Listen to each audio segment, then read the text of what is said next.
Welcome to the Killer Innovation Show, the longest continuously produced podcast in history. Each week, Phil McKinney brings you the insights and strategies to amplify your creativity and innovation skills. Here's your host, Phil McKinney.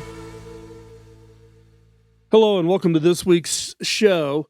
A couple of weeks ago, I was having a conversation with somebody on my team, and one of the suggestions they came up with was, hey, we need to go benchmark our innovation process. And man, I had a negative reaction. I mean, my stomach just clenched up. I clenched my teeth. I'm thinking in the back of my head, I was about ready to explode, but I had to control myself because this person was asking a typical valid question, but my experience with benchmarking is not great.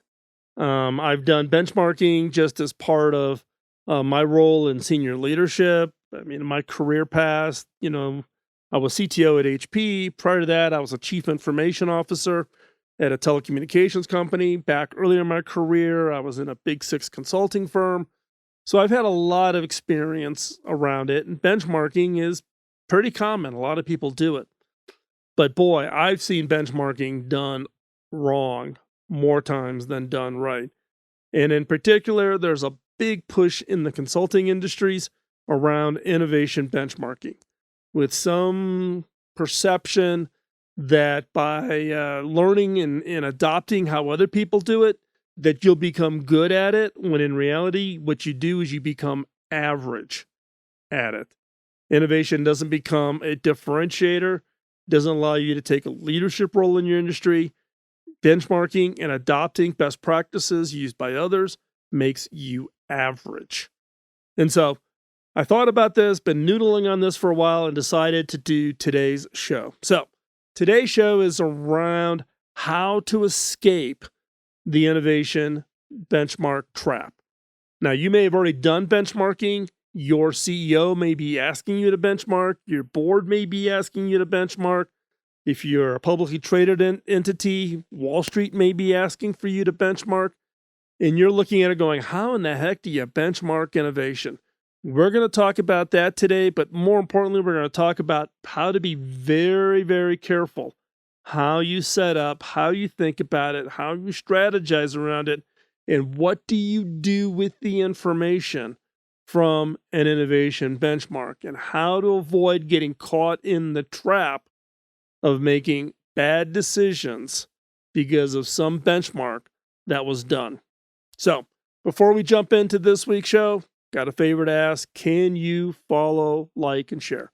Follow us on social media, like this show so other people see it, and share it. If there's people within your organization who you think would benefit from understanding this issue about benchmarking, go over to the show notes over at killerinnovations.com. Grab the link at the bottom of the page for today's show, copy that, send them the link, takes you right directly to the audio file, and you can and they can listen to it on their mobile phones or on inside of a browser, whatever way you get it to them. But share this to those that need to hear it. Plus, this all helps us to find and expand the subscriber base for the show, and I would greatly, greatly appreciate it. And with that, let's hop into this week's episode.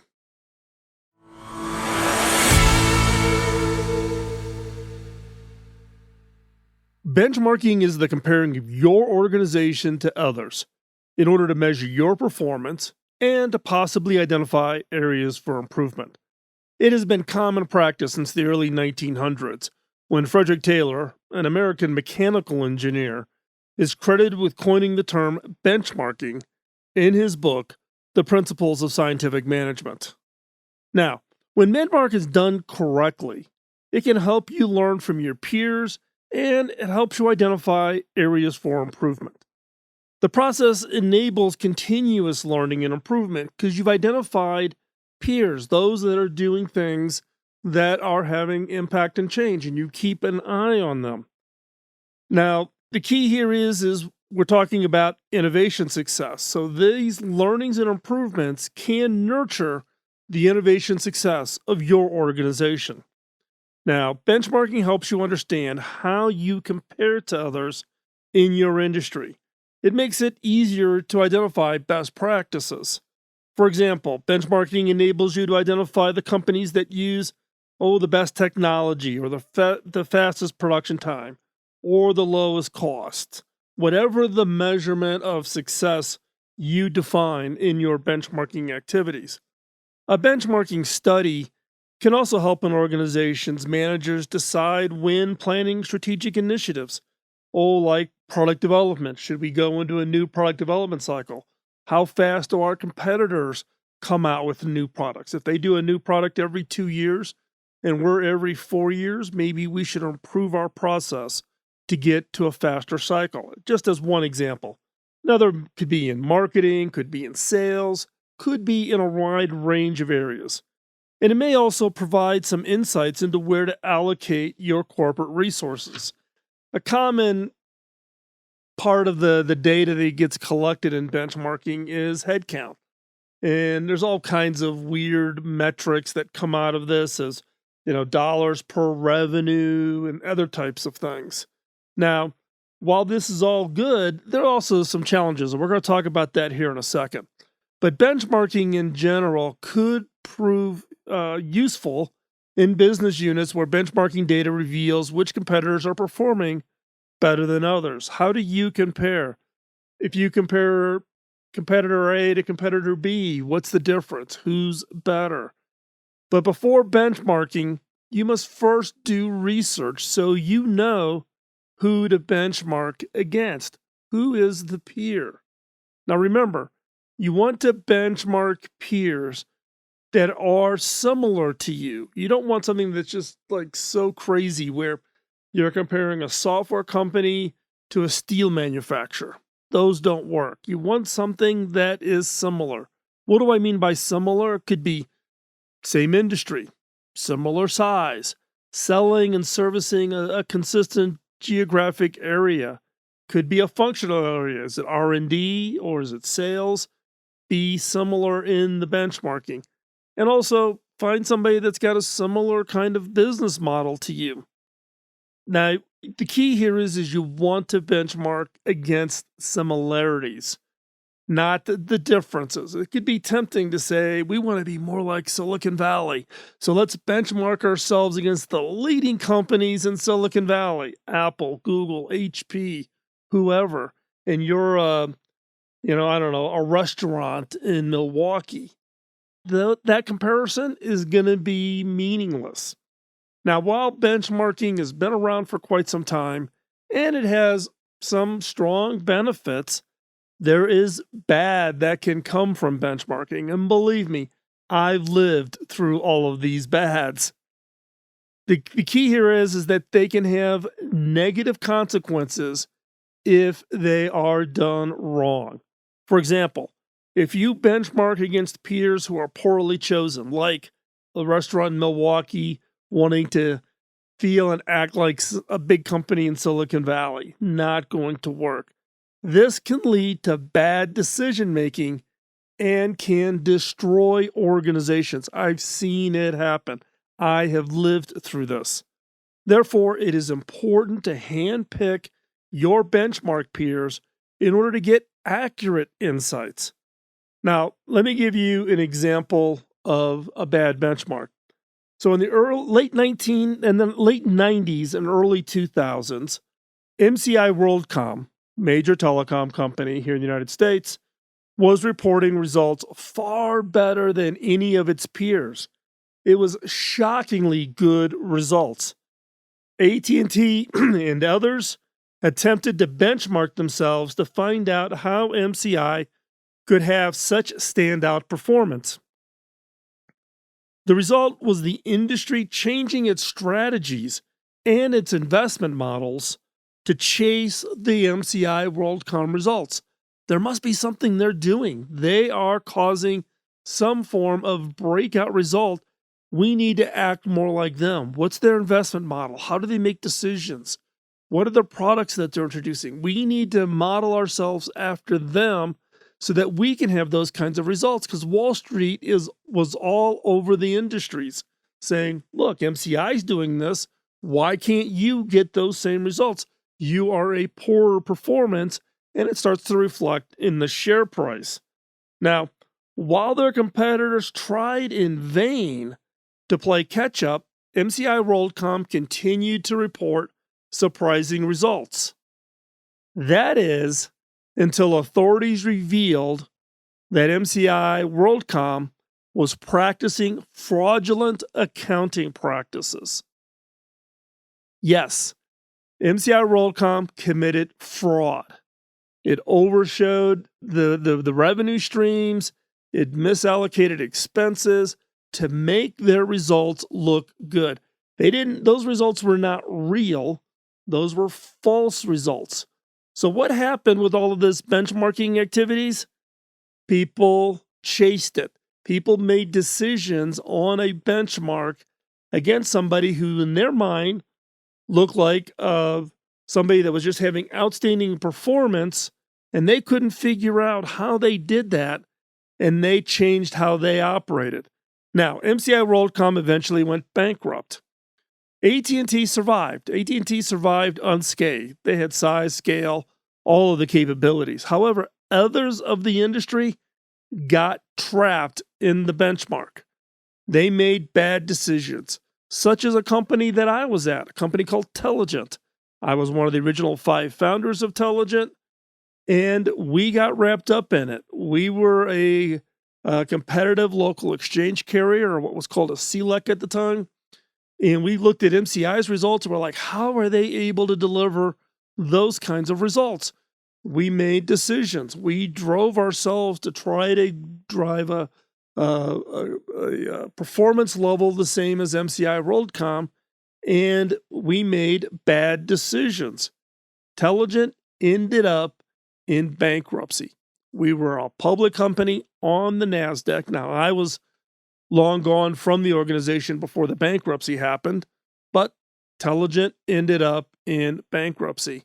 So here's an example of picking a benchmark in an industry, similarities, not tight similarities, but everybody's in the telecom market serving similar customers, albeit MCI WorldCom was much, much larger than Telligent, but we were publicly traded. Wall Street was pounding on every telecom company in the industry to get to those same level results. You need to innovate to get to that. And everybody tried, and people made bad decisions because of a bad benchmark. And that bad benchmark was a result of fraud by the senior leadership at MCI WorldCom. Now, with benchmarking, the consultants and advisors who have been offering the standard benchmarking services, such as benchmarking your sales or benchmarking your customer care, or benchmarking your new products and your new product strategies. These same consultants are now aggressively pushing what they are referring to as innovation benchmarks. Now, whatever your role is, if you're an innovation leader, you're a chief innovation officer, you're a team leader, odds are one of the big 6 consulting firms is either approached you or has approached your CEO or has approached your board of directors to do an innovation benchmark on your organization. If not, count yourself lucky. If you have, you know the nightmare this can cause for your organization. Now, these engagements are all about comparing how an organization's innovations compare to each other, your innovation processes, your innovation approach, your innovation culture, all of these things. But why has this become such the hot consulting offer? Because leaders in most organizations are feeling very uncertain about innovation. Now, one reason leaders are uncertain about their ability to innovate is that they may not feel confident in their ability to come up with new ideas and their historical inability to implement new ideas successfully. An organization may be able to come up with an idea, but most organizations historically struggle with making those ideas real. So how big of a problem is this? What are the consultants zeroing in on? Well, there was a study by the Economist Intelligence Unit that found that only 38% of executives said their organization was, quote, very good at turning innovative ideas into commercial success. Only 38%. When these kinds of studies come out, consultants are all over it. They're going to create a consulting product, service, advice offering to what they view as fix the problem. The problem here is only 38% of executives feel very good about their ability to turn innovative ideas into commercial success. When leaders benchmark their innovation approach to others, they're trying to benchmark themselves out of uncertainty and into comfort. They're uncertain because they aren't doing very well, and they want to see how other people do it. And therefore, can I copy what they do and therefore be one of the 38 that starts putting out these kinds of successes? This is part of what I refer to as the benchmark trap. A single organization benchmarking engagement does not stand on its own. You don't benchmark against yourselves. If you benchmark your organization's ability to turn out new ideas into commercial success, you are also benchmarking the quality of your peers who have been benchmarked before. You have to have somebody to benchmark against. And this is the service the consultants sell. Your company A, oh, we've done a benchmark for company B or company C. We'll compare you and you can determine how well you stack up. And leaders are looking for ways to stack themselves up to make them feel comfortable, like, oh, we got this figured out. Oh, we're not as bad as so-and-so. Or we're right in there with the big guys in our industry, etc. Now, when you benchmark yourself against competitors or industry best practices, the results will be that you become exactly like them in terms of innovation performance. When you benchmark, you're either trying to compare yourself or you're adopting what is viewed as their best practice to you. This basically drives everybody in the industry to converge towards the mean in results. You're not going to be the leader. You're going to be a me too. It's one of the things I always hated when I was in one of the big 6 consulting firms. I used to run the telecom consulting practice at Computer Sciences Corporation back in the early 90s. And one of the things that we sold was benchmarking. We also did process reengineering consulting work, etc. But we pushed on this concept of benchmarking, and I traveled all around the world and did these benchmarks. And while you're selling it to the leaders, and the leaders therefore get comfortable because they've got a document they can put in front of their board of directors or their investors or their shareholders to say, see, we're just as good, or we lead in these areas for us, which makes us better or different or whatever. But what you quickly realize that over time, as more and more companies within an industry or within an area focus on benchmarking and adopting best practices, etc., is everybody starts to look the same. Because if company A has a best practice on innovation and everybody copies that best practice, assuming that you can copy someone's best practice and be just as effective, you all start to look the same. There's no differentiation. I think best practices is the most stupid concept ever invented. And over my years of talking companies into doing best practices, I've seen the impact. It makes everybody average. Everybody looks the same. There is no ability to have standout performance when you've adopted the same practices, the same approach, the same strategies as everybody else. Now, as I said, though, everybody ends up being average, no matter how high or how low your original benchmark. You may have been an absolute leader in sales or innovation, but maybe you adopted customer care best practices from some of the others. Eventually, over time, everybody looks the same.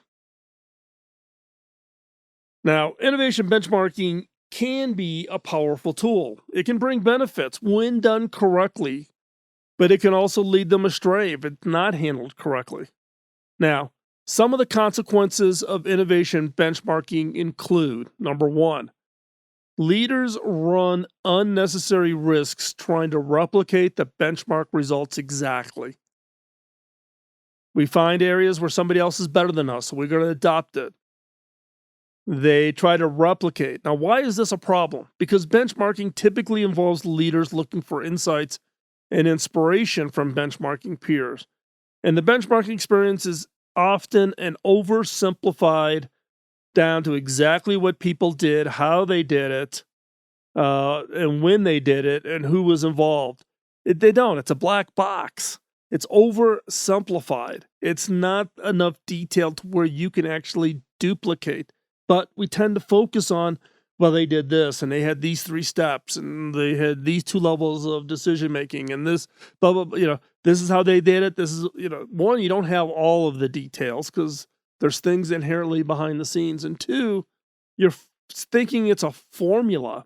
If you follow step A, step B, step C, magic happens, you will get the same results. The result is this can lead companies to take unwarranted financial, strategic, or organizational risks when you're trying to replicate the benchmark experience of a peer that is often very unique to the peer. There's a lot of things behind the scenes. There's a lot of history in an organization that you don't understand, that are not captured in the benchmarking activity. So be careful when the leaders run unnecessary risks trying to replicate, trying to capture the magic formula of a benchmark. Number 2, leaders may benchmark themselves out of uncertainty and into comfort without realizing it. Now, when I say that, you're probably going, yeah, that's exactly what we want to do. Leaders want to benchmark themselves out of uncertainty. We want to get comfortable. Leaders are looking for insights and inspiration from benchmarking those peers. Taking benchmarking too far can lead to what I call the comfort trap. Comfort can be a problem. Now, comfort by itself isn't bad in itself, but by benchmarking themselves into comfort without realizing it, leaders can miss new opportunities and threats that emerge in the market. We get comfortable because, we're just as good as competitor A. We're not any worse than competitor B. Now, this causes you to get very comfortable and find a way to get to stay your steady course, no need to change, everything is fine. Now, what you're really looking for, again, is you want those insights. What worked for your benchmarking peers? Now, keep in mind what works for them, may not work best for your organization. You may have a unique value proposition. You may have a different competitive environment. You may have different sunk cost. You may have different brand equity, right? Be careful of trying to fall into this comfort by just simply finding and cherry picking those things that either make you look the same or slightly better, but no worse than your competitors. And if you get to that zone, you go, okay, I don't need to look any further. I don't need to really understand. I don't need to change. We're good. Steady course. Many leaders will try to use the benchmark as a rationalization for what they're doing now is good enough. Be careful. And number 3, leaders benchmark their competitors rather than taking a fresh look at their innovation approach. This is probably the one that frustrates me the most, right? I get calls all the time from people saying, can you tell me the magic steps? What are the exact steps I need to follow? What are they? Blah, blah.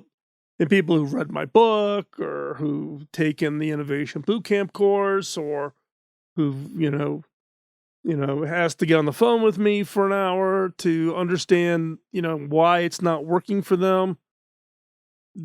Be careful. Take what somebody else is doing in their innovation approach is not something you can replicate. Now, when the leaders benchmark their competitors, rather than taking a fresh look at your own innovation approach, they fall into the trap of comparing themselves to others who are not their innovation peers. This goes back to, I want to innovate like Google, or I want to innovate like Apple, but I'm a steel manufacturer in Alabama, or I'm a hotel in Little Rock, right? But I want to innovate like Apple. I want to innovate like. Be careful. You want to understand and find people who are innovating that are similar to you, and not to duplicate or replicate, but adapt to what would work for your organization and your culture. If you do this wrong, where you're just looking to copy somebody else's innovation process, this is going to, again, lead to bad decision making that can destroy your organization. The problem is that when you benchmark your competition, which includes innovators from other industries or geographies, size, scale, whatever, you automatically compare yourself to others who have been successful in completely different strategies for innovation success than yours. And then when you try to imitate them instead of trying your new approach, you will fail. You will fail. Be very careful about this. Be very careful. I'm going to give you a personal example, and hopefully this will drive this message home. And this is an example of my time at HP. So when I was CTO at HP, Mark Hurd, who was the CEO, had a quote that was ingrained in everything the executive team did. And that quote is, if you stare at the numbers long enough, they will eventually confess. Now, Mark put in place a culture he referred to as extreme benchmarking. Not just benchmarking, extreme benchmarking. This required that every leader at HP was to know the key benchmark metrics for each competitor and to have a plan to meet or beat the competitor's benchmark results. Revenue per device, profit margin per device, revenue per employee, whatever the metric was. You had to know it. And you had a lot of pressure. There was the pressure from the benchmark numbers being compared to your competitors. If your numbers were not better than theirs, then you weren't running your part of the business appropriately. You literally had to be prepared to answer a question from Mark walking down the hall, asking, so, what was the last quarter's benchmark results for XYZ competitor? And what were our numbers for the same quarter? And what's your plan to fix A, B, C, D, E, whatever the issue is, where your number was not as good as the benchmark results? I mean, it was insane. The result, though, of all of this was more than a few poor business decisions on the part of HP. Now, one example that I was directly involved in was the cutting of HP's investment in innovation and R&D to match the spending of our Asia-Pacific-based competitors. Now, to give you some context, HP was spending roughly 3% of product revenue in the PC group on R&D. Now, this was R&D, not innovation. This is R&D. So this would be the next version of a product. The extension of an existing product, or maybe introducing a new product that would fit into a product line family. This is what I refer to as R&D. So in this case, HP spending about 3% of product revenue in the PC group in R&D. That included both consumer and commercial business products. To compare that, Apple was spending about 9% of product revenue into the R&D group. The peer that Mark was forcing us to compare against And our Asia Pacific based competitors, and I'm not going to name the company, was spending 0.8% of product revenue on R&D. So 3% for HP, 9% for Apple, 0.8% for this Asia Pacific based competitor. There was constant pressure to cut resources or move things like engineering offshore to get the benchmark closer to our peer. And let me tell you, the pressure was intense. This is the perfect example of picking the wrong peer. In the case of all my conversations with Mark Hurd, it was all about this Asia Pacific competitor. And my question was, well, in reality, you should give me 3 times the R&D budget so that I can compete against Apple. Right? That was my logical argument. And Mark was, how do you get 3% of your revenue on R&D spend down to less than 1%? How do you cut R&D spend?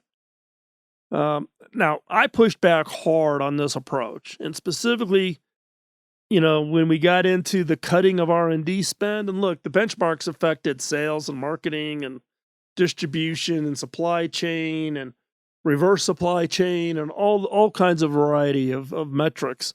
But when it came to R&D, I pushed back. I pushed back hard.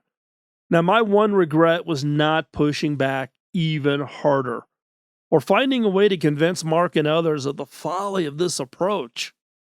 Now, you would think my role, my personal passion around innovation, I would have been able to figure this out. Nope, I failed.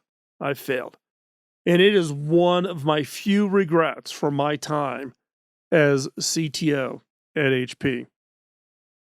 Now, the one key lesson that I walked away from this is one, whenever someone says the word benchmark, man, my antenna go up, because I've seen it done wrong. Thus why today's show. What's important here is that when you talk about any kind of numbers like this, when you're doing any kind of a comparison of how you were doing it compared to some other organization or team, or you're reading a book or you're reading a magazine and go, oh, we should be doing that. Understand the context of the information. Is that somebody that's really a peer? Is it really a good comparison? And the odds of you being able to pick something up and drop it in and have it work is like near zero. I spent 8, 9, almost 10 years in one of the big 6 consulting houses, convincing others to do benchmarks. So I've been on the other side of the table, and I'll be the first to admit that was bad advice given. It was the most popular advice. It was the advice everybody was giving at the time. But whenever someone says benchmark, I am really concerned. Why? You cannot just duplicate what somebody else is doing. You have to put it in context. How similar are they to us? Are they in the same industry, same geography, same scale, same business models? How are they the same and how are they different? And go in with the understanding that context, because otherwise you're going to make important decisions around your innovation strategies, and you need to understand how you are making those decisions, what things are you willing to try, and why are you willing to try them in the context of your information, your comparison to the peer. Now, as I wrap this up, the best way to avoid falling into the innovation benchmark trap is not to benchmark for benchmark's sake. A lot of organizations just benchmark because, everybody benchmarks, or my board of directors asks me to do an annual benchmark. Don't get caught in that trap. It's not about the benchmark metrics. Instead, learn from your peers, but don't assume that what worked for them will work for you. You can learn, but you need to adapt. You need to have some discernment as to what would work and what to ignore. If you follow blindly, your organization, one, will become average, or worse, you will destroy your organization. Like what happened with Telligent trying to benchmark against MCI WorldCom that was committing fraud. So if you are follow blindly, if you don't step back and really think about it and put it in context, first off, you will become average if you follow blindly. That's in the best case. And in the worst case, you could put your organization into bankruptcy. Instead, look at what your peers are doing and ask yourself two questions. Why are they doing it that way? Why are they innovating that way? Why? And what can we learn from it? What can we learn from that approach? Is there some elements of that that we can try and experiment? It is critical to get inside the mind of your innovation peer that you've identified and understand their thought process and discern what of their approach is worth your experimenting with. Don't adopt it wholesale. Find the elements that work and experiment with it. If you follow this practice blindly, meaning you just do benchmarks just for benchmark's sakes, your organization may drive itself right off the innovation cliff.